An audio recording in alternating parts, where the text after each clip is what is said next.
अनुभवी ज्ञान आजचा हा विचार आहे। शिक्षणाने मनुष्य साक्षर होतो आणि अनुभवाने खऱ्या अर्थाने तो शहाणा बनतो। नंबर दुसरा विचार, अनुभवाने मिळालेले ज्ञान पुस्तकी ज्ञानापेक्षा केव्हाही श्रेष्ठ असते। अनुभव हे ज्ञानाचे मुख्य अंग आहे।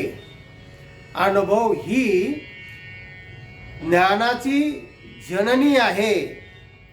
वाचलेल्या पावसाळ्यापेक्षा अनुभवलेले पावसाळे अधिक महत्त्वाचे असतात।